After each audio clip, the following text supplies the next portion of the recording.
It was 10 p.m. when a nurse named Rachna began her first night shift at an old mental hospital. As part of her rounds, she approached room 11. She hesitated at the door. It was quiet, but there was something off. Inside, a young woman, about 27, sat motionless on her bed, staring at the wall and mumbling to herself. There was something unnerving about her. Rachna, heart pounding, cautiously stepped closer, when suddenly, the woman started laughing hysterically. Her head twisted unnaturally toward Rachna, eyes wild. Frozen with fear, Rachna slammed the door shut and ran to the reception, calling out for another nurse. Sunita calmly ended a call and turned to Rachna. What happened? I saw her, room 11.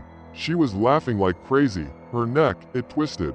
That was her mother on the phone, Sunita said. She calls every night, asking about her daughter. Poor thing had to admit her here just a few months ago. What happened to her? Rachna asked, trembling. It's either two things, Sunita said slowly. A soul broken by love, or possessed by something not of this world. For her it was both.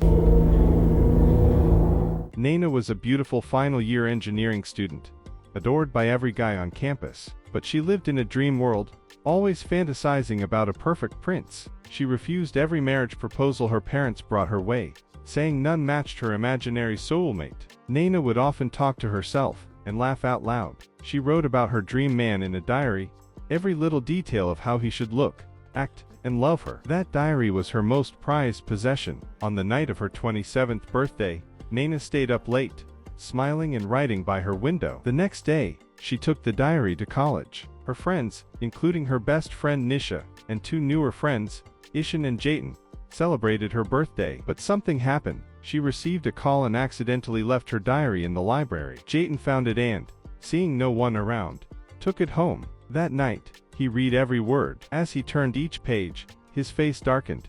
His smile twisted into something cold. Meanwhile, Naina was frantic. Her room was in disarray. She tore through it, searching desperately for her diary. Her mother, hearing the noise, knocked on the door. Naina assured her she was fine, but inside, she was shattered. She felt like she had lost a piece of her soul. The next morning, at college, Naina looked pale and distant. She told Nisha her diary was gone. Just then, Jayden appeared, wearing exactly the kind of clothes Naina had described in her diary. She was stunned. It felt like her dream had come true. Jayden proposed to her, and swept up in emotion, she said yes. But things changed. Jayden became obsessive.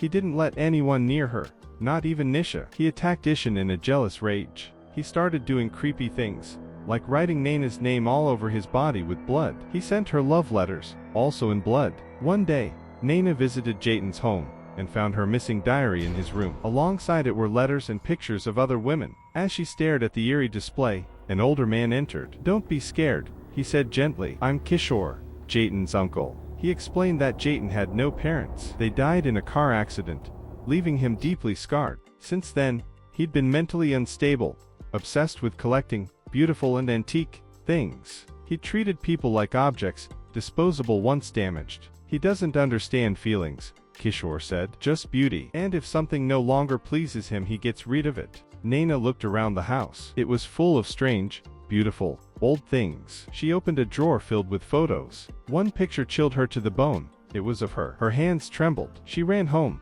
locked herself in her room, and broke down. When her phone rang, Jayden calling, she didn't answer. Days passed. Naina stopped going to college. She barely ate, barely moved. She stared blankly at the walls, whispering, I didn't do anything. Please leave me alone. Then one morning, the headline screamed, Boy jumps to death after rejection in love. Beside the article was Jayden's photo. Naina was numb, her mind unraveled. She never returned to college. Her days were spent muttering to herself. She claimed Jayden's ghost visited her every night, laughing. You're mine, Naina, only mine. Back at the hospital, Rachna was still trying to calm herself down when the power suddenly went out. She switched on her phone flashlight, and called for Sunita. No response. Then she found a note. Rachna, I had to leave for an emergency. We'll be back in an hour. Her blood ran cold. Just then, in the flickering darkness, she saw a silhouette. A chilling voice echoed through the hallway. You're quite beautiful too. And beautiful things belong to me. Then came the twisted laughter. Because sometimes the line between fantasy and reality doesn't just blur, it vanishes forever.